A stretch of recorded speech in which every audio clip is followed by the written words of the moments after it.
السلام علیکم ورحمۃ اللہ وبرکاتہ، نحمده ونصلی علی رسولہ الکریم، اما بعد فاعوذ باللہ من الشیطان الرجیم، بسم اللہ الرحمن الرحیم، رب اشرح لی صدری ویسر لی امری واحلل عقدۃ من لسانی یفقہوا قولی۔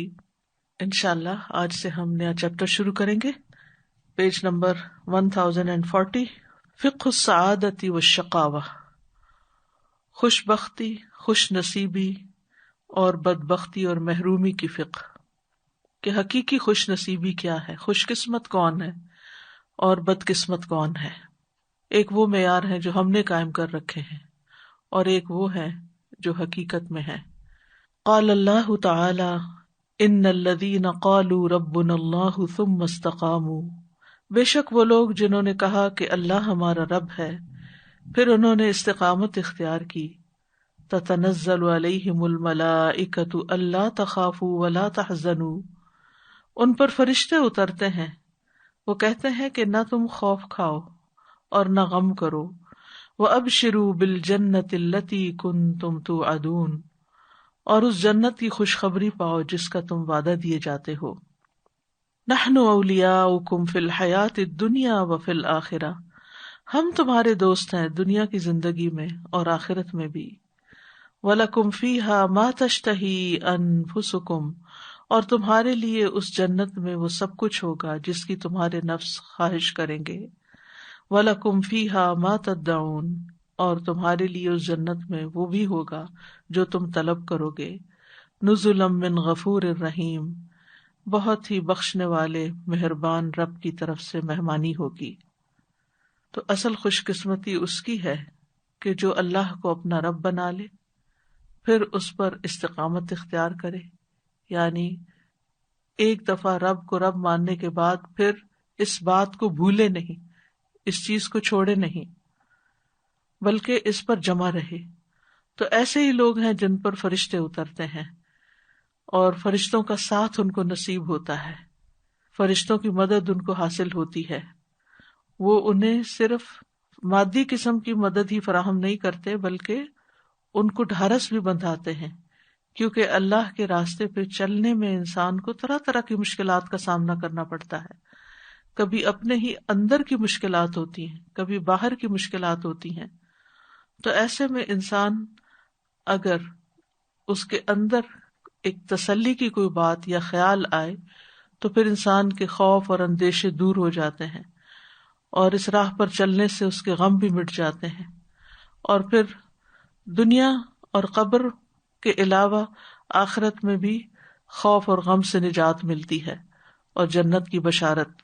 اور یہ کتنی واضح خوشخبری ہے کہ نحن اولیاؤکم فی الحیات الدنیا، ہم دنیا کی زندگی میں بھی تمہارے دوست ہیں، تمہارے مددگار ہیں، تمہارے کام بنانے والے ہیں، تمہارے لیے آسانیاں پیدا کرنے والے ہیں۔ اور جیسا کہ ہم جانتے ہیں کہ مختلف مواقع پر نبی صلی اللہ علیہ وسلم کے زمانے میں فرشتے اترے، جن کا ذکر قرآن نے بھی کیا اور جن کا ذکر ہمیں احادیث کی تفصیلات سے بھی ملتا ہے۔ دنیا میں تو ہیں ہی، اور آخرت میں بھی سورۃ قاف میں آتا ہے کہ جب انسان قبر سے نکلے گا تو پھر اس کے ساتھ اس کا قرین ہو نکلے گا۔ اور تمہارے لیے جنت میں ہر وہ چیز ہے جو تم سوچ سکتے ہو، جس کی تم خواہش رکھتے ہو۔ دنیا میں انسان کچھ بھی کر لے، اس کی ساری خواہشات پوری ہو نہیں سکتی، کیونکہ ایک خواہش کی تکمیل ہوتی ہے تو ایک اور خواہش تیار ہوتی ہے، اور اس کے بعد ایک اور ایک، ہزاروں خواہشیں ایسی کہ ہر خواہش پہ دم نکلے۔ لیکن وہاں پر جتنی بھی خواہشات ہوں گی وہ سب پوری ہوں گی۔ دنیا میں کچھ پوری ہو جاتی ہیں، کچھ رہ جاتی ہیں، لیکن وہاں ایسا نہیں ہوگا۔ اور جو کچھ انسان مانگے گا، کسی بھی طرح کی کوئی چیز، وہ اس کو حاضر کر دی جائے گی، اور یہ سب کچھ بطور مہمانی ہوگا۔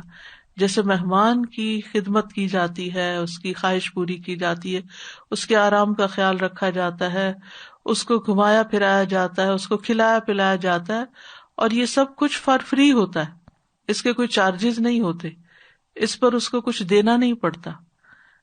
تو اسی طرح قیامت کے دن جو اللہ کے مہمان ہوں گے ان کو اب کچھ نہیں دینا پڑے گا، اس کی قیمت وہ دنیا میں چکا آئے نیک اعمال کی صورت میں۔ الذين قالوا ربنا الله ثم استقاموا تتنزل عليهم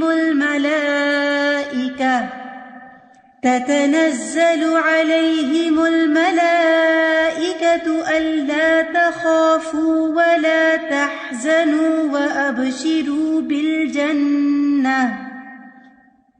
وأبشروا بالجنة التي كنتم توعدون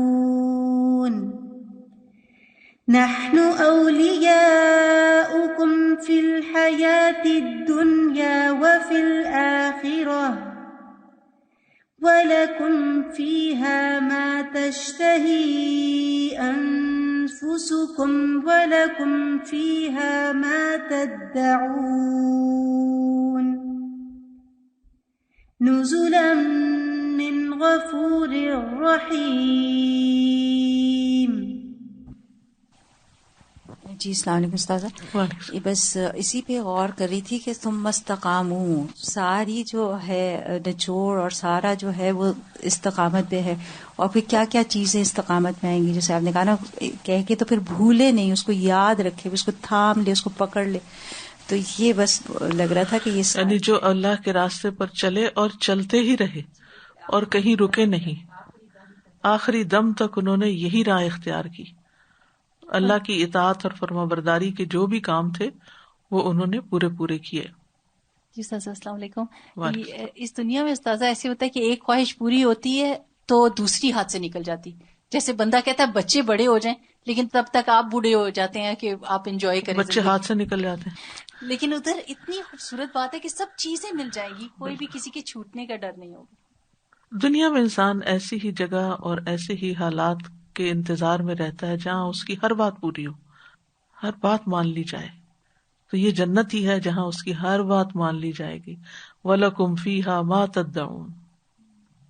وقال اللہ تعالی، اور اللہ تعالی کا فرمان ہے، قَالَ اهْبِطَا مِنْهَا جَمِيعًا بَعْضُكُمْ لِبَعْضٍ عَدُوٌّ، فرمایا تم دونوں اس سے اتر جاؤ، سارے کے سارے، تم میں سے بعض بعض کے دشمن ہیں، یعنی آدم، حوا، ابلیس، اب سب زمین پہ چلو۔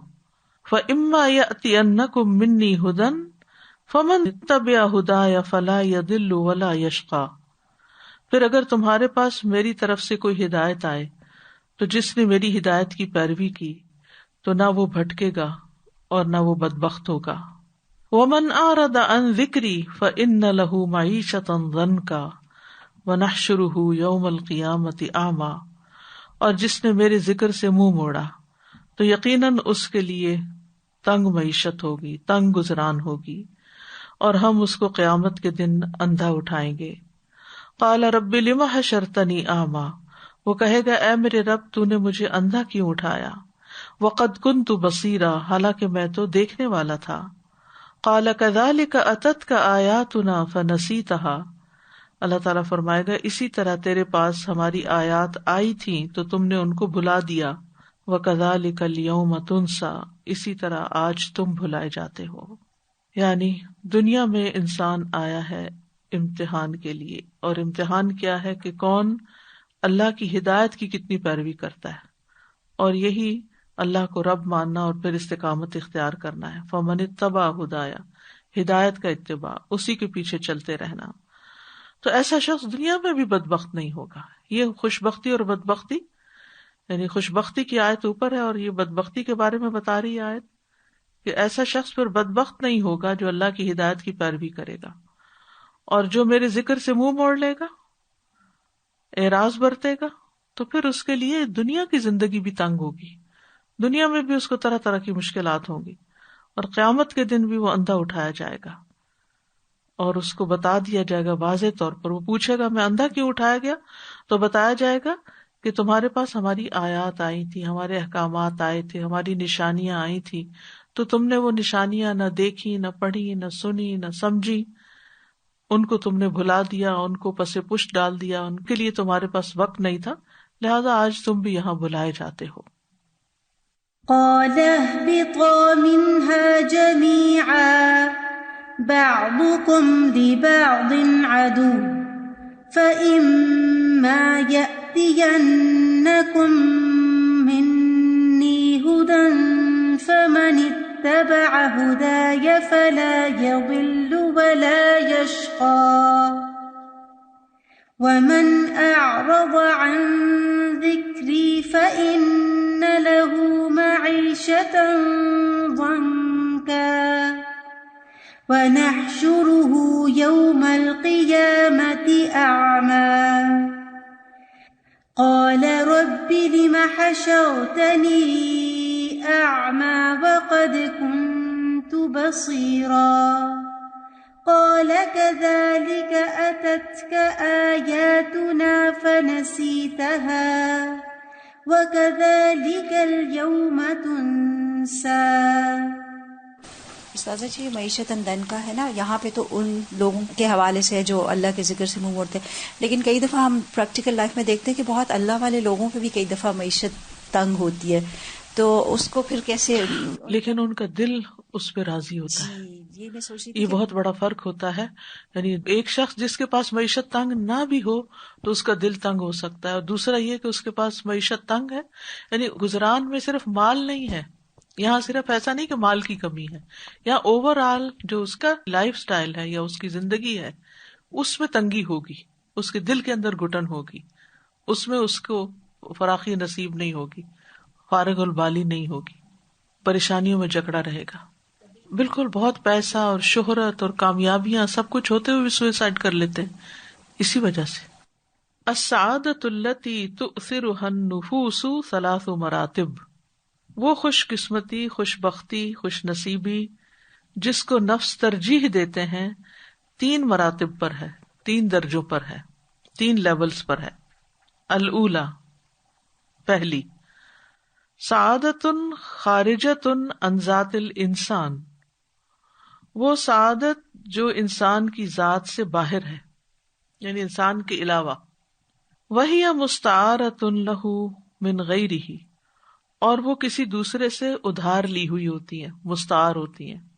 تزول باسترداد العاریۃ، وہ زائل ہو جاتی ہیں واپس لینے سے مانگی ہوئی چیز کے. یعنی جب وہ کسی کی چیز واپس وہ لے لیتا ہے، وہ چلا جاتا ہے تو خوشی بھی ساتھ ہی چلی جاتی ہے. یعنی آپ کے اندر خوشی نہیں ہے، آپ کو خوشی کے لیے بیرونی چیزوں کا سہارا لینا پڑتا ہے. وہی سعادت المال والجاہ والمنصب، یہ خوشی مال، جاہ یعنی اسٹیٹس، حیثیت اور عہدے کی خوشی ہوتی ہے. کوئی ڈیزگنیشن مل گیا، کوئی عہدہ مل گیا، کوئی مقام مل گیا، کوئی اسٹیٹس مل گیا، کوئی مال مل گیا تو خوش ہے. مال چلا گیا تو خوشی بھی چلی گئی، جاب گئی تو خوشی بھی چلی گئی، اسٹیٹس گیا تو خوشی بھی چلی گئی. وہی سعادت وہمیت، یہ محض خیالی خوشی ہے، یعنی اس کا تعلق صرف انسان کے خیال سے ہے، بس اس کا ایک خیال ہے کہ وہ یہ خوشی کی چیزیں ہیں، خیال اس سے وابستہ ہے. الثانیۃ، نمبر 2، سعادت فی ذات الانسانی کالصحۃ واعتدال المزاج وحسن القامۃ وصفاء اللون وجمالہ وقوۃ اعدائہ فہذہ الصق بہ من الاولی. دوسری سعادت ہے جو انسان کی ذات کے اندر ہے، اس کے جسم میں ہے، اس کے ساتھ چپکی ہوئی ہے. کالصحۃ، جیسے صحت اچھی ہے تو خوش ہے، سر درد ہو گیا تو موڈ آف ہو گیا، بیمار ہے تو پریشان ہے. واعتدال المزاج، مزاج کا اعتدال ہونا، معتدل مزاج. اس کا کیا مطلب ہے کہ نہ بہت غصہ نہیں کرتا، بہت ایک دم ایکسائٹیڈ نہیں ہوتا، بہت ایک دم موڈ آف نہیں کر لیتا، یعنی مزاج کے اندر ٹھہراؤ ہے. وحسن القامہ، اور قد و قامت کی خوبصورتی، یعنی انسان کی ڈیل ڈول، اسمارٹ ہے، فٹ ہے. وصفاء اللون، رنگ کا چمکدار ہونا، یعنی اس کی سکن بھی بڑی اچھی ہے، صحت اور خوبصورتی نظر آتی ہے. وجمالہ، اور اس کا حسن. وقوت اعضائہ، اور اس کے اعضاء کی قوت، یعنی فزیکلی بھی سپر فٹ ہے، یعنی جسم طاقتور ہے. فہذہ الصق بہ من الاولی، تو یہ سعادت جو ہے اس کے ساتھ ملی ہوئی ہے پہلی کی نسبت، یعنی اس کے جسم کے اندر ہے، اس کے پاس ہی ہے، اس کے اندر ہے. فالأولى تصحبه في البقعة التي فيها ماله وجاهه والثانية معرضة للزوال. پہلی جو ہے وہ تصحبه اس کے ساتھ ہوتی ہے، فی البقعة اس زمین کے خطے میں، التي فيها ماله وجاهه جہاں اس کا مال اور جاہ ہوتی، یعنی انسان اس جگہ، اس علاقے میں، اس شہر میں، اس بستی میں رہنا پسند کرتا ہے جہاں پر اس کو یہ ساری نعمتیں حاصل ہوتی. اسی لیے آپ دیکھیں کہ کچھ لوگوں کا کچھ علاقوں میں دل لگتا ہے اور کچھ علاقوں میں دل نہیں لگتا. تو کہاں دل لگتا ہے؟ جہاں پر انہیں یہ ساری چیزیں میسر ہوتی ہیں، مہیا ہوتی ہیں.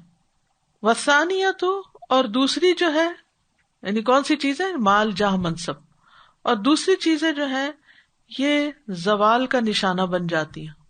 قرآن مجید میں آتا نا لا تجعلوا اللہ عرضۃ، عرضہ کہتے ہیں نشانے کو، ٹھیک ہے. تو معرضۃ یعنی پیش کی گئی ہے للزوال، زائل ہونے کے، یعنی انسانی صحت زائل ہو جاتی ہے، حسن، رنگ، جوانی، قوت، بدن، سب کچھ ڈکلائن ہوتا ہے سب چیزوں کے اندر. الثالثۃ نمبر 3 السعادۃ الحقیقیۃ، حقیقی خوشی. وہی سعادۃ نفسیۃ روحیۃ قلبیۃ، یہ نفس کی خوشی ہوتی ہے، روح کی خوشی ہوتی ہے، قلب کی خوشی ہوتی ہے، یعنی یہ انسان کے اندر کی خوشیاں ہیں. وہی سعادۃ الایمان باللہ، اور یہ اللہ پر ایمان کی خوشی ہوتی ہے یا خوش قسمتی ہوتی ہے. والعلم بہ، اور اللہ کے بارے میں جاننے کی.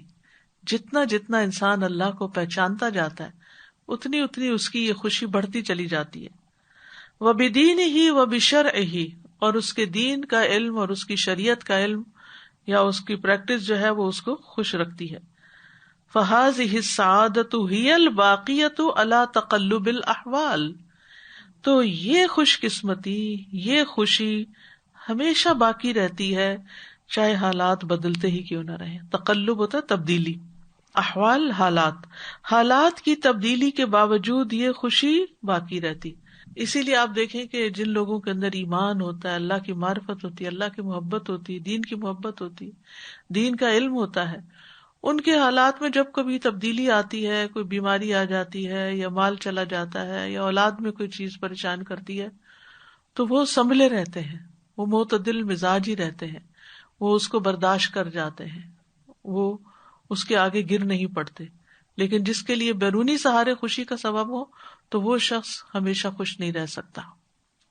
وَبِهَا يَتَرَقَّى فِي مَعَارِجِ الْفَضْلِ، اور اسی کے ساتھ وہ ترقی کرتا ہے فضیلت کے زینوں پر یا سیڑھیوں پر، یعنی وہ فضل اور عمدگی کے زینے طے کرتا چلا جاتا ہے، یعنی اس کو مزید بزرگی حاصل ہوتی رہتی ہے. وَدَرَجَاتُ الْكَمَال، اور کمال کے درجات حاصل کرتا ہے. وَهَذِهِ كُلَّمَا طَالَ الْأَمَدُ زَادَتْ قُوَّةً وَعُلُوًّا، اور یہ اس طرح ہے کہ جب کبھی مدت لمبی ہوتی ہے، یعنی جتنا وقت گزرتا جاتا ہے اس کی قوت اور برتری بڑھتی جاتی، یعنی اس معرفت میں اضافہ ہوتا جاتا ہے، اس علم میں پختگی آتی جاتی، یعنی وقت کے ساتھ ساتھ وہ چیزیں گرو کرتی رہتی ہیں. وَيَظْهَرُ أَثَرُهَا بَعْدَ مُفَارَقَةِ الرُّوحِ لِلْبَدَنِ اذا انقطعت السعادتان الاولتان، اور ظاہر ہوتا ہے اس کا اثر، اس نعمت کا، یہ تیسرے نمبر کی جو سعادت ہے اس کا اثر ظاہر ہوتا ہے اس کے بعد کہ جب روح بدن سے جدا ہوتی ہے، مر جاتا ہے انسان، سبحان اللہ، تو وہ دنیا سے بہتر حال میں ہوتا ہے. وہ دنیا کی بجائے وہ اللہ کے جوار میں ہوتا ہے، اللہ کی رحمت میں ہوتا ہے. قبر میں جب وہ سوالوں کے جواب دے لیتا ہے تو اس کو فرشتہ کہتا ہے اب تو قیامت تک کے لیے اس طرح سو جا جیسے ایک دلہن سوتی. تو دلہن کے لیے کتنی اچھی سیج ہوتی ہے اور کتنی خوشی کا مقام ہوتا ہے، تو وہ بھی خوش ہو جاتا ہے اور خوشی خوشی پھر سو جاتا ہے. اس کے لیے دنیا میں تو بیماریاں تھیں، پریشانیاں تھیں، غم تھے، طرح طرح کے مسائل اور فتنے تھے، ان سب سے نکل کر امن کی نیند جا سوتا ہے، کیونکہ ساری زندگی اس نے اس تیسرے درجے کی خوشی کے اوپر کام کیا، اس کے لیے محنت کی. تو جب روح بدن سے نکلتی ہے تو باقی سعادتیں، مال، اولاد، صحت، سب کچھ دنیا میں رہ جاتا ہے. اور اس کا اثر پھر ظاہر ہونے لگتا، اس کی قدر و قیمت پھر پتہ چلتی ہے انسان کو کہ اس نے کیا کمایا اور وہ کیا کرتا رہا. سبحان اللہ. وَأَهْلُ هَذِهِ السَّعَادَةِ هُمْ أَسْعَدُ النَّاسِ فِي الدُّنْيَا وَالْآخِرَةِ، اور اس خوش قسمتی کے اہل دنیا اور آخرت میں سب سے زیادہ خوش قسمت لوگ ہیں. اسعد، سعادت والے، یہ سب سے زیادہ سعادت مند ہیں. قُلْ بِفَضْلِ اللَّهِ وَبِرَحْمَتِهِ فَبِذَلِكَ فَلْيَفْرَحُوا هُوَ خَيْرٌ مِّمَّا يَجْمَعُونَ. کہہ دیجئے کہ اللہ کے فضل اور اس کی رحمت کے ساتھ انہیں چاہیے کہ خوش ہو جائیں، وہ بہتر ہے اس سے جو وہ جمع کر رہے ہیں. دنیا میں جو کچھ بھی وہ جمع کر رہے ہیں، چاہے وہ مال اور اسٹیٹس اور ان چیزوں کے پیچھے بھاگ رہے ہیں، یا اپنے جسمانی فٹنس اور اپنے جسمانی قوت اور خوبصورتی اور حسن اور میک اپ کے پیچھے بھاگ رہے ہیں، ان سب کے مقابلے میں جس نے اپنی روح پہ کام کر لیا اور جس نے اپنے ایمان پہ کام کر لیا اور جس نے اللہ کی معرفت کے لیے کوشش کی، وہ اصل میں سب سے زیادہ خوش قسمت انسان ہے. قل بفضل اللہ وبرحمتہ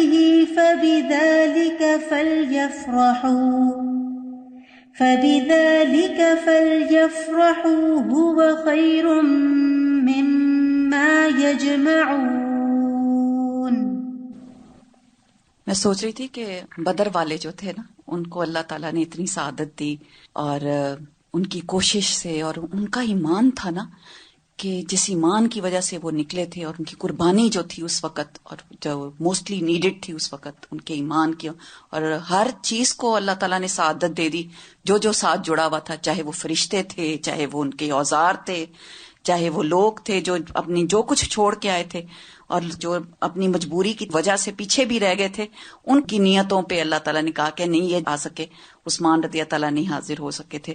تو ماشاء اللہ قوت الا باللہ کہ یہ جو حقیقی سعادت ہے اور حقیقی جو نفس اور دل کا جو سکون پانا ہے، یہ کوئی کسی سے چھین بھی نہیں سکتا. جبکہ دنیا کی دولت لوگ چھین بھی لے جائیں اور اس کو تو نظر بھی لگ جاتی ہے، جی، اور اس کے تو حاسد بہت پیدا ہو جاتے ہیں.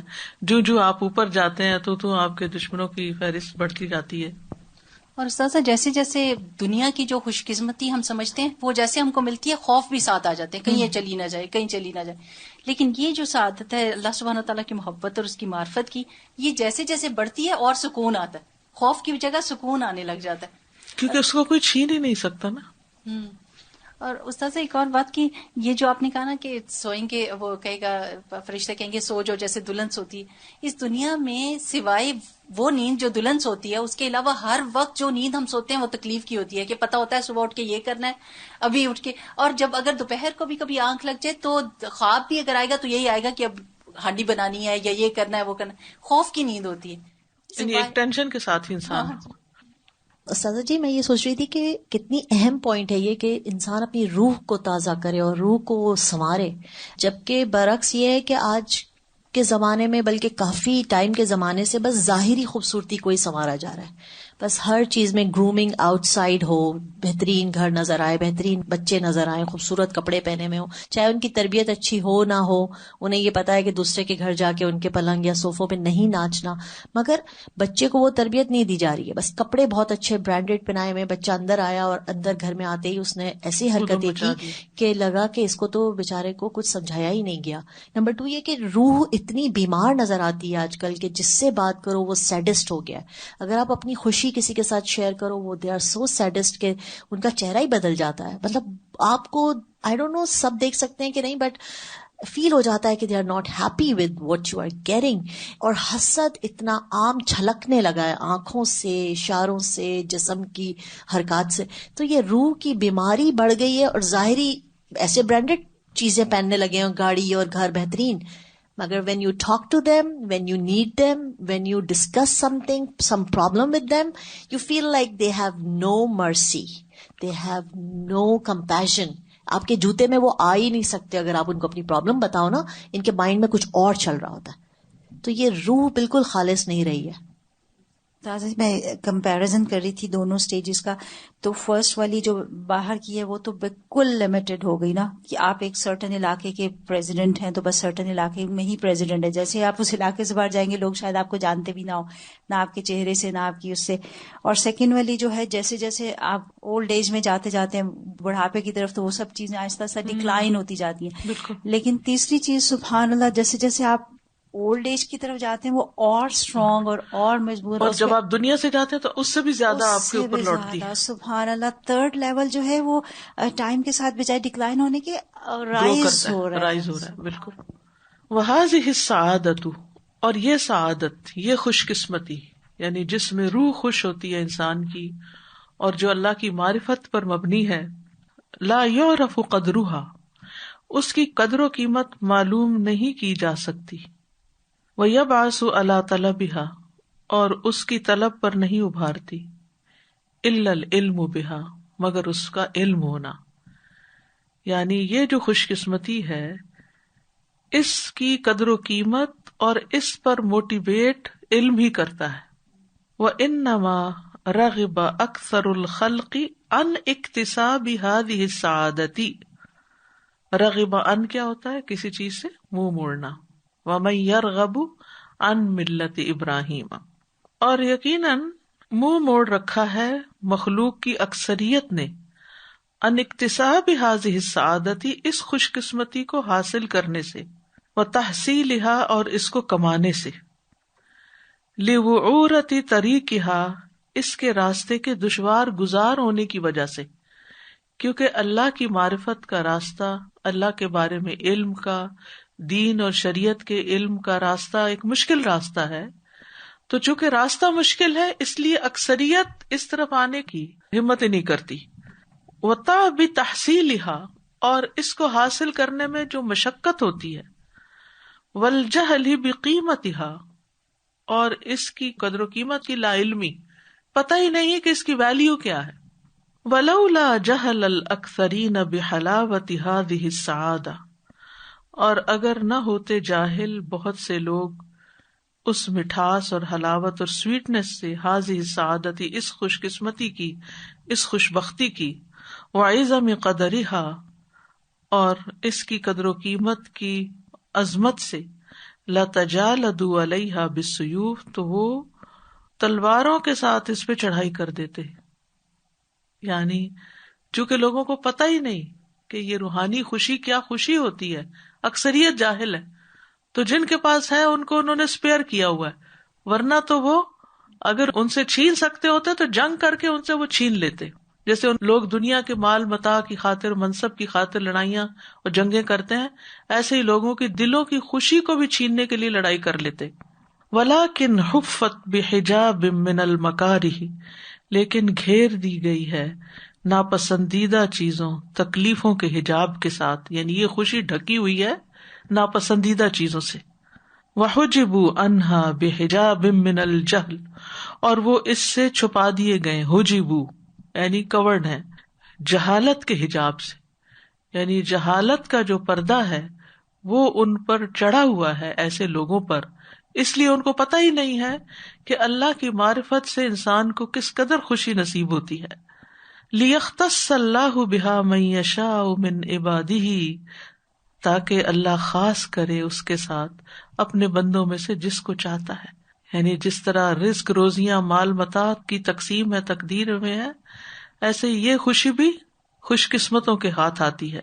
واللہ ذو الفضل العظیم، اور اللہ بہت بڑے فضل والا ہے. وسعادت العبد تتم بثلاثۃ اشیاء، بندے کی خوش قسمتی 3 چیزوں کے ساتھ مکمل ہوتی ہے. التوحید وضدہ الشرک، توحید سے جس کی ضد شرک ہے. السنہ وضدہ البدع، سنت کی پیروی جس کا اپوزٹ بدعت ہے. الطاعہ، اطاعت اللہ کی، وضدہ المعصیہ، جس کا اپوزٹ نافرمانی ہے. وَلِهَذِهِ الثَّلَاثَةِ ضِدٌّ وَاحِدٌ، اور ان تینوں چیزوں کی ایک ضد ہے، ایک اپوزٹ ہے. وَهُوَ خُلُوُّ الْقَلْبِ مِنَ الرَّغْبَةِ إِلَى اللَّهِ، اور وہ ہے دل کا خالی ہونا اللہ کی طرف رغبت کرنے سے.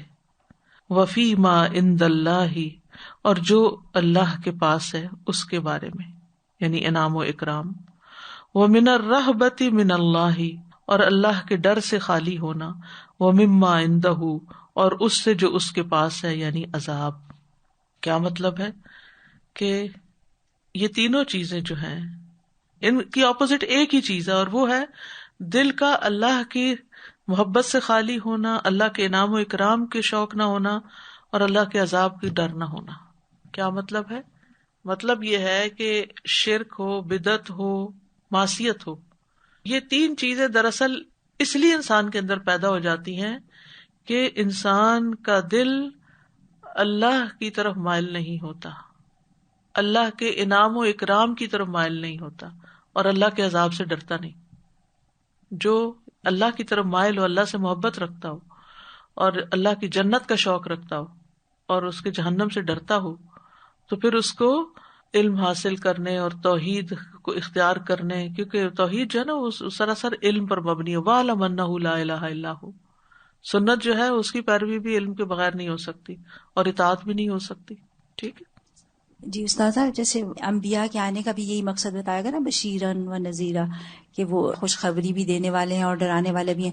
تو ہیومن سائیکالوجی میں بھی یہی دو چیزیں میٹر کرتی ہیں، دنیاوی لحاظ سے بھی پڑھیں تو یا تو ریوارڈ کے لیے آپ کچھ کر رہے ہوتے ہیں، یا پھر فیئر کی وجہ سے کر رہے ہوتے ہیں۔ تو سبحان اللہ یہی باتیں انہوں نے بتائی کہ تینوں چیزوں کے ٹاپ، کسی کی محبت کچھ کرواتی ہے، جی رغبت، جی بالکل وہی نا، ریوارڈ یا رغبت، وہ اسی ایک لیول۔ رغبت یعنی اللہ کی طرف، اللہ سے محبت کرنا، یعنی اگر کسی بھی انسان کی محبت ہو تو انسان کیا کچھ نہیں اس کے لیے کر لیتا۔ ایگزیکٹلی۔ تو اسی طرح اگر کچھ ملنے کی امید ہو تو بھی انسان بہت کچھ کرتا ہے، اور پھر اگر کسی چیز سے یہ جانے کا ڈر ہو تو اس کے ڈر سے بھی آپ کرتے ہیں۔ تو اب یہاں یہ دونوں چیزوں سے آپ بے نیاز ہیں، آپ کے دل میں نہ تو اللہ کی محبت ہے، نہ اس کے انعامات کا لالچ ہے آپ کے دل میں، لالچ مطلب کہ اچھے الفاظ میں دل خالی ہے بالکل، اور نہ آپ کو اس کے عذاب کا ڈر ہے، بے خوف ہیں آپ سے۔ وہ جب سورہ ملک پڑھتے ہیں تو اس لیے پھر اس چیز کی طرف رغبت ہی نہیں ہوتی۔ جی سازا میں سوچ رہی تھی کہ اگر کسی کو کوئی بہترین چیز چاہیے ہوتی ہے، یا اسے وہ چیز ڈش بنانی ہوتی ہے کوئی بہترین، لیکن اگر اس کے مین انگریڈینٹس ہی وہ اس میں نہیں ڈالتا، جس کا بتایا گیا ہے کہ اگر اس کا دل ہی خالی ہے یا انعام و اکرام کا شوق ہی نہیں ہے تو مین اگر چیز ہی نہیں ہے، جی نمک مرچ، اور اگر یہ چیز چھوڑ دی اس نے تو کیا وہ چیز بنے گی جو بہترین چیز وہ بنانا چاہتا تھا، یا جس کا وہ خواہش رکھتا ہے کہ میں جنت کی طرف جاؤں اور اللہ کو راضی کر لوں اور اللہ کو جانوں؟ یہ تین چیزوں کے بغیر، کیونکہ ہم جو دین کا لبادہ بھی اوڑے ہوئے ہیں نا، جی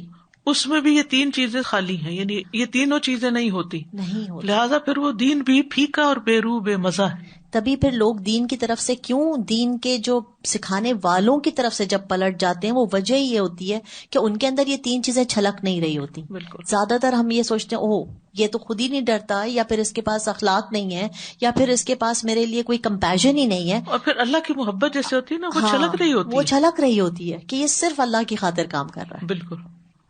حضرت ایوب علیہ السلام نے یہ کہا تھا نا کہ اگر شیطان کو یہ پتا چل جاتا کہ اس وقت میں کتنا خوش ہوں تو مجھ سے یہ خوشی چھین لیتا۔ باقی ساری جو نعمتیں ہیں جن کو ہم سعادت سمجھتے ہیں ان کو نظر لگ سکتی ہے، لیکن یہ جو دل کا سکون ہے یہ تو چھپا ہوا نا، کسی کو پتہ ہی نہیں۔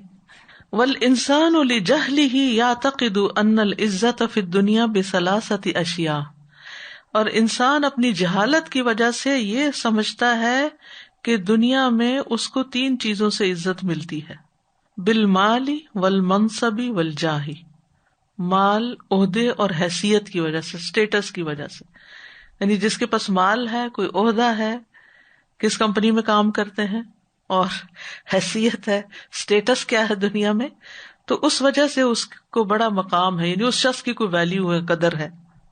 لیکن الصحیح ان العزت فی الدنیا والآخرہ تحصل للانسان بالایمان والاعمال الصالحۃ وطاعت اللہ ورسولہ کما قال سبحانہ، لیکن صحیح بات یہ ہے کہ اصل عزت دنیا اور آخرت میں انسان کو حاصل ہوتی ہے ایمان، اعمال صالحہ اور اللہ اور اس کے رسول کی اطاعت کی وجہ سے۔ ورنہ آپ دیکھیں کہ کتنی شادیاں ان تین بنیادوں پر ہوتی ہیں، مال، منصب، جاہ کی بنیاد پر، اور کتنی جلد ناکام ہوتی ہیں، کیونکہ ایک دوسرے کے حقوق کا ہی نہیں پتا، اللہ کا تقوی ہی نہیں ہے، اس میں ڈر ہی نہیں ہے، پھر کون کس کے ساتھ کیا نہ کرے گا۔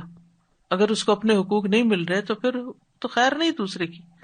وَمَن يُطِعِ اللَّهَ وَرَسُولَهُ فَقَدْ فَازَ فَوْزًا عَظِيمًا، جو اللہ اور اس کے رسول کی اطاعت کرے گا تو یقیناً وہ بہت عظیم الشان کامیابی پائے گا، وہ اصل کامیاب انسان ہے. وَمَن يُطِعِ اللَّهَ وَرَسُولَهُ فَقَدْ فَازَ فَوْزًا عَظِيمًا. وَمَنِ اسْتَقَامَ عَلَى أَوَامِرِ اللَّهِ، اور جس نے اللہ کے احکامات پر استقامت اختیار کی، وَقَامَ بِالدَّعْوَةِ إِلَى اللَّهِ، اور اللہ کی طرف دعوت دینے کے لیے کھڑا ہو گیا، یعنی لوگوں کو بھی اللہ کی طرف بلایا. وَصَبَرَ عَلَى ذَلِكَ، اور اس پر صبر بھی کیا، کیونکہ گھر کے اندر اور باہر دونوں طرف سے مشکلات آ جاتی ہیں جب انسان اللہ کا حکم ماننے لگتا ہے یا اللہ کی طرف لوگوں کو بھی بلانے لگتا ہے.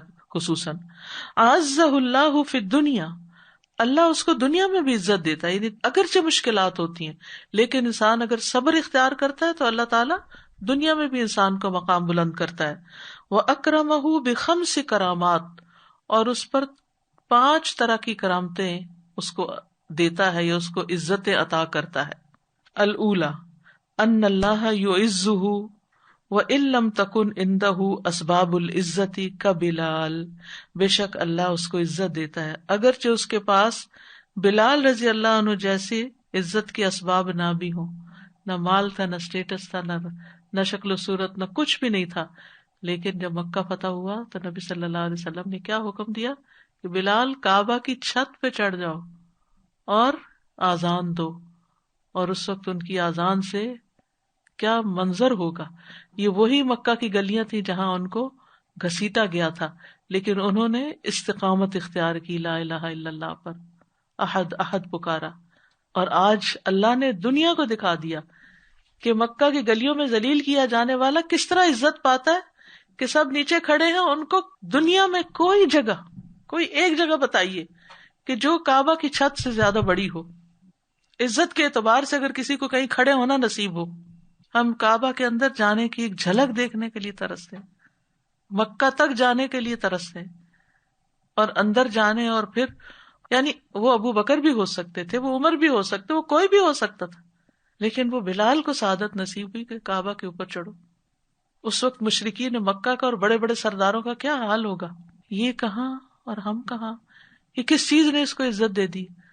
تو وقتی طور پر پہلے انسان کو مشکلات آتی ہیں، لوگ باتیں بھی بناتے ہیں، لوگ ذلیل بھی کرتے ہیں، لوگ ٹارچر کرتے ہیں اور طرح طرح کے الزام تراشیاں کرتے ہیں اور حقیر سمجھتے ہیں اور بہت کچھ کانٹوں سے گزرنا پڑتا ہے، لیکن اللہ اپنے بندے کو ضائع نہیں کرتا. ایک وقت آتا ہے کہ اللہ تعالیٰ اسی کے ساتھ عزت عطا کرتا ہے اگر استقامت اختیار کرتا ہے. الثانیہ ان اللہ یجعل جمیع اعمال الدین محبوبۃ لدیہ، دوسری عزت یہ ہوتی ہے، اس کو ملتی ہے، کرامت اللہ کی طرف سے نصیب ہوتی ہے کہ اللہ تعالیٰ دین کے سارے کاموں کو اس کے نزدیک محبوب بنا دیتا ہے. دین کا کوئی کام ہو، چھوٹا کام ہو یا بڑا کام ہو، اس کے نزدیک سارے ہی کام بڑے اچھے ہیں. وہ کوئی بھی کام کرنے میں خفت یا ذلت محسوس نہیں کرتا. ورنہ بعض لوگ جو خول چڑھائے ہوئے ہوتے ہیں نا دین کا، ان کو اگر ان کی شان منصب سے کم درجے کا کوئی کام ملے تو وہ بھاگ جاتے ہیں. وہ کہتے ہیں یہ ہم نہیں کر سکتے، ہمیں یہ اور یہ ہماری کنڈیشنز ہیں، یہ ہماری شرائط ہیں، یہ پوری ہوں گی، یہ ملے گا تو ہم یہ کام کریں گے. اللہ کو ایسوں کی نہیں ضرورت، اللہ کسی اور کو لے آئے گا. تم انڈسپینسیبل نہیں ہو کہ تمہارے بغیر گزارا نہیں. تو اعمال الدین جو ہے، دین کے کام جو ہے، وہ اس کو محبوب ہو جاتے ہیں. دین کا کام ہے کوئی، اللہ کا کام ہے، وہ اس کے اپنے ذاتی اعمال سے بھی زیادہ آگے ہو جاتے ہیں. ایک ہوتے ہیں نا ہمارے اپنے ذات کے کام جو اپنے بدن سے متعلق ہوتے ہیں یا اپنے گھر سے متعلق ہوتے ہیں یا کوئی بھی، یا بچوں سے متعلق یا اپنے جاب بزنس. جیسے صحابہ کرام تھے تو کس طرح غزوہ تبوک میں گئے تھے اور پھر کس طرح سورۃ توبہ کی آیات نازل ہوئی تھی کہ اگر چند چیزوں کا ذکر کیا گیا تھا نا، تمہاری تجارت جس کے ماند پڑ جانے کا تمہیں خوف ہے، اور وہ گھر جو تمہیں بڑے پسند ہے، اور یہ سب کچھ تمہیں اللہ اور اس کے رسول اور اس کی راہ میں جہاد سے زیادہ عزیز ہے، تو پھر انتظار کرو، پھر اللہ اپنا فیصلہ لے آئے. تو جب انسان کے اندر حقیقی ایمان آتا ہے نا تو یہ ساری چیزیں پیچھے رہ جاتی ہیں، پھر وہ ان چیزوں کو بنانے کی فکر نہیں کرتا، وہ دین کے کام کو آگے رکھتا ہے کہ یہ میری پرائرٹی ہے، یہ میری پریفرنس ہے۔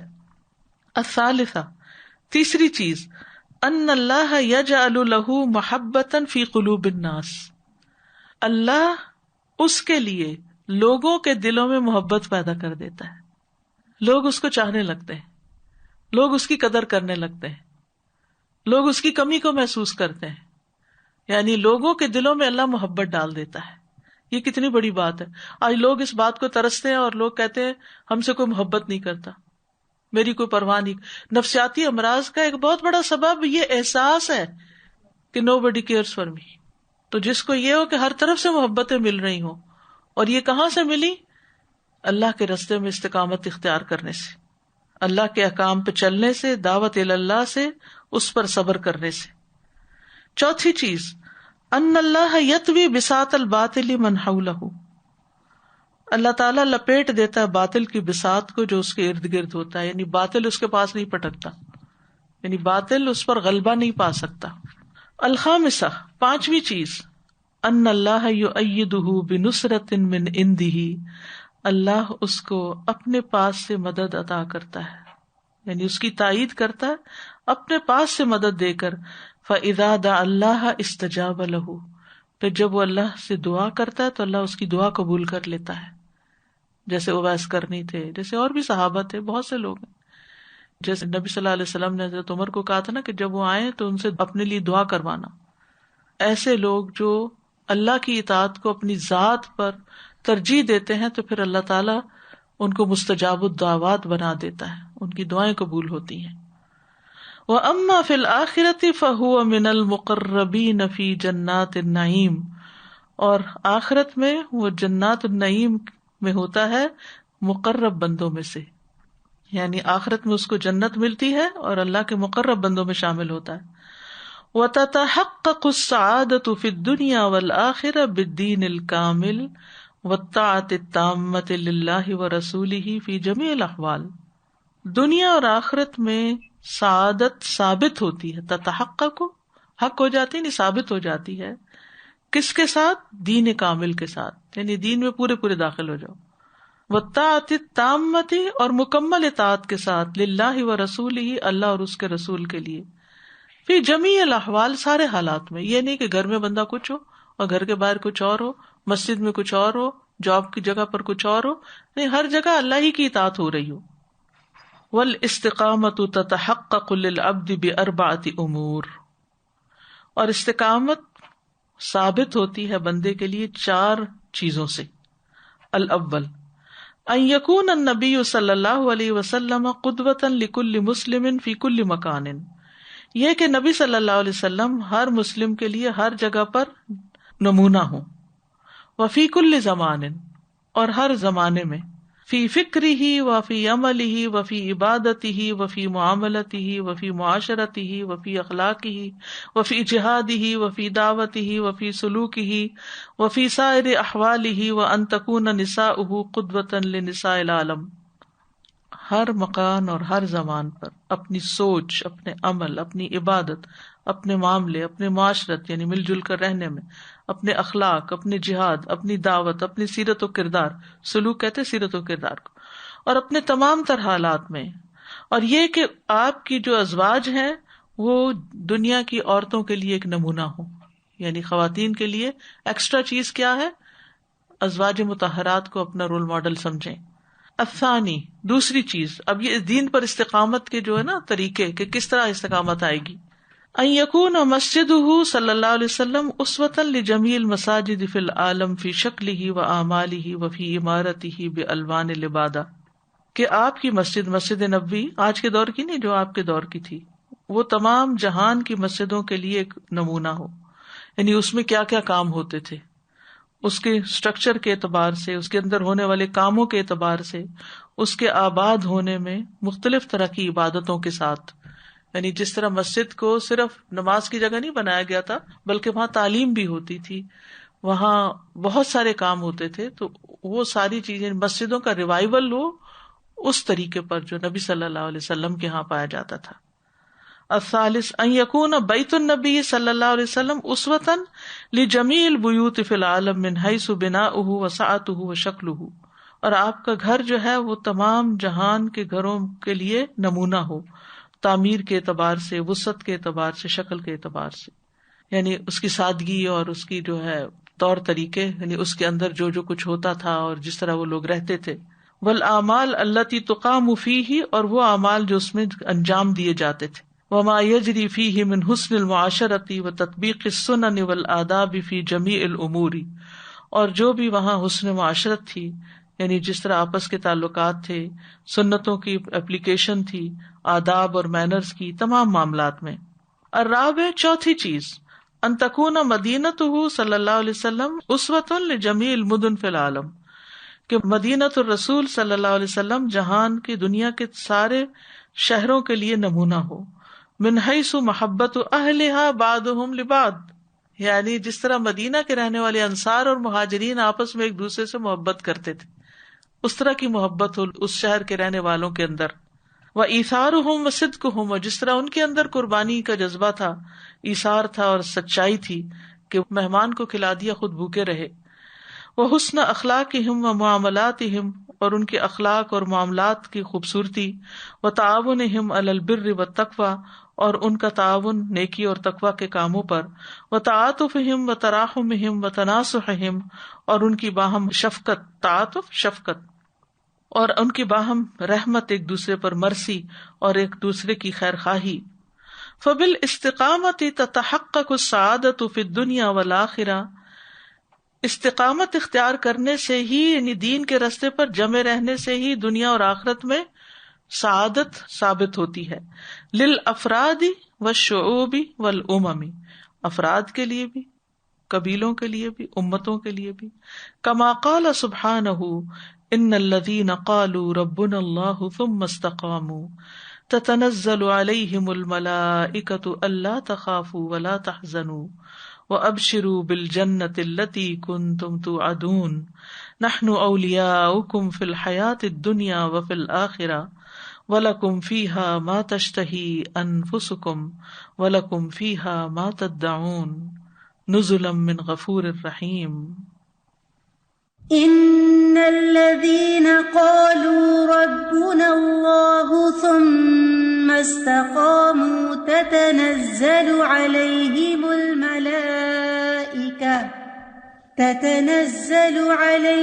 الْمَلَائِكَةُ أَلَّا تَخَافُوا وَلَا تَحْزَنُوا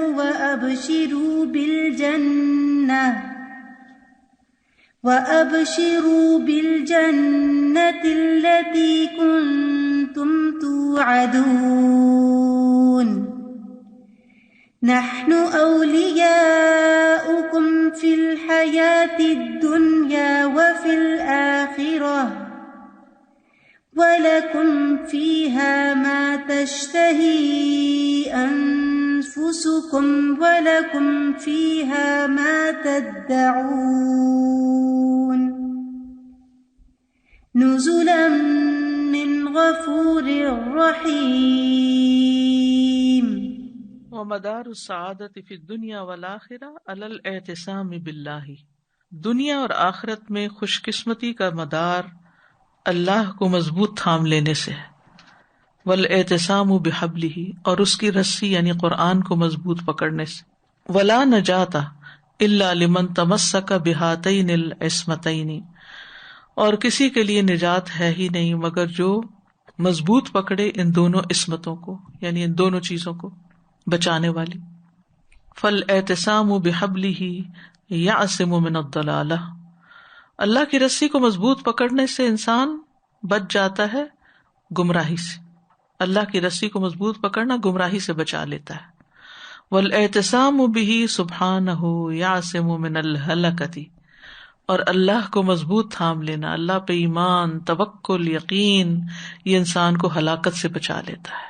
پھر انسان گمراہی کے اور ہلاکت کے کھڈے میں نہیں گرتا. یہی نجات کا راستہ ہے. بہت ہی زبردست اس میں ریلیشن شپ آتی. سب سے پہلے 3 جو چیزیں بتائی گئیں سعادت کی، توحید، سنت اور اطاعت، اور اس کے بعد انہی کو الیبوریٹ کیا گیا کہ بھئی کس طرح سے اس کو اول طریقے سے کہ کس طرح انسان اپنے آپ کو جما کے رکھے اپنے دین میں اور پھر سنت پہ پیروی کرتے ہوئے مسجد کی بھی، اور پھر آپ اپنی ویل بینگ بھی ساری سنت کے مطابق ہو، اور پھر اپنے گھر میں یعنی کہ آپ کا ماحول جو ہے آس پاس، اندر سے تو آپ جو چینج ہو رہے ہیں، لیکن جب تک ماحول نہ چینج ہو، یعنی کہ آپ کی مسجد بھی ہے، آپ کا گھر بھی ہے، آپ کے آس پاس کی چیزیں، اور پھر دیکھیں کہ کس طرح سے اس کا کنیکشن بن رہا ہے کہ ایک پھر اس پہ آ کے جم کے پھر استقامت پہ آپ کھڑے ہوں گے. ہم کیا کرتے ہیں، ہم ایک چیز کو پکڑ لیتے ہیں، ماحول نہیں ہوتا تو پھر استقامت بھی نہیں ہو پاتی. تو پھر یہ تینوں چیزیں ہم پھر اس کا سرکل جو ہے وہ مائنڈ میپ سا بنتا ہے کہ توحید، سنت اور اطاعت وہ آٹومیٹیکلی ہمارے اندر آتی چلی جاتی ہے. بالکل. جزاک اللہ خیر. استاذہ یہاں پر یہ ہے کہ ہمیں اپنے ویلیوز اور مورلز یہ بہت زیادہ ہائی رکھنے چاہیے. اس کا علم رکھنا چاہیے کہ ہمارے مورلز کیا ہیں، ویلیوز کیا ہیں، تاکہ اگر ہمیں علم ہوگا تو ہم اس پہ استقامت لا سکیں گے. پہلے علم لانا از ویری امپورٹنٹ، بہت ہی کلیئر ورڈز کے اندر انشاءاللہ تعالی. سزا میں یہ سوچ رہی تھی کہ جیسے جیسے ہم رسول اللہ صلی اللہ علیہ وسلم کے طریقے سے دور جاتے جاتے جیسے جیسے خوش بختی بھی ہم سے دور ہوتی، اور جیسے جیسے قریب جاتے ہیں خوش بختی بھی ہمارے پاس آتی. صحابہ کی زندگیوں میں کیوں برکت تھی؟ کیونکہ انہوں نے نبی صلی اللہ علیہ وسلم کو اپنا اسوہ حسنہ بنایا. ایک تو یہ کہ شروع میں یہاں ایک ہیڈنگ ہے والاستقامت تتحقق للعبد باربعۃ امور، یعنی بندے کے لیے ہیں یہ چاروں چیزیں، جہاں ہم نے دیکھا کہ نبی صلی اللہ علیہ وسلم قدوہ اور مسجد اسوہ بنے، یعنی ذات اور مسجد اور نساء، یعنی انڈیویجول، کمیونٹی، سوسائٹی، یہ سارا آ گیا. اور اینڈ میں اسی پیج پہ آیت سے پہلے جو بات ہے کہ فبالاستقامت تتحقق السعادۃ فی الدنیا والآخرہ للافراد والشعوب والامم. ہم جنرلی جب استقامت کو پڑھتے، سنتے، سوچتے ہیں تو ہم اس کو ایک پرسنل انڈیویجول لیول پہ سوچتے ہیں، لیکن یہاں سے لگ رہا ہے کہ یعنی it is something that needs to be implemented at all levels, کہ انڈیویجولز میں ہو تو پھر کمیونٹی میں ہو اور پھر سوسائٹی کے لیول پہ چلے. ایسا ہی ہے، بالکل ایسے ہی. تبھی ایک دوسرے کو تھام کے رکھیں گے نا، اکیلا تو انسان صحرا میں گم ہو جائے گا. صحیح. اور پھر اینڈ میں یہ جو بہت ہی زبردست بات یہاں پہ ہم کنکلوڈ کر رہے ہیں، مدار السعادۃ فی الدنیا والآخرہ علی الاعتصام باللہ والاعتصام بحبلہ، کہ اللہ سبحانہ تعالیٰ کو تھامنا اور اللہ سبحانہ تعالیٰ کی حبل یعنی قرآن کو تھامنا. ان دونوں میں یعنی پریکٹیکل اگزامپل سے اگر دیکھا جائے کہ ہم اللہ سبحانہ تعالیٰ کو تھامنا ہم قرآن کے احکام کے تھرو ہی جانتے ہیں کہ کیسے تھامنا ہے. How do we differentiate these two? اللہ پر یقین اور اعتماد اور توکل جو ہے نا وہ اللہ کو تھامنا ہے، یعنی ہر مشکل میں اللہ کی طرف رجوع کرنا. ٹھیک ہے. اور دوسرا وہ قرآن پہ عمل کرنا. جی، آن دا ہول شریعت ساری کو لینا. جزاکم اللہ خیرا. وآخر دعوانا ان الحمد للہ رب العالمین. سبحانک اللہم وبحمدک، اشہد ان لا الہ الا انت، استغفرک واتوب الیک. السلام علیکم ورحمۃ اللہ وبرکاتہ.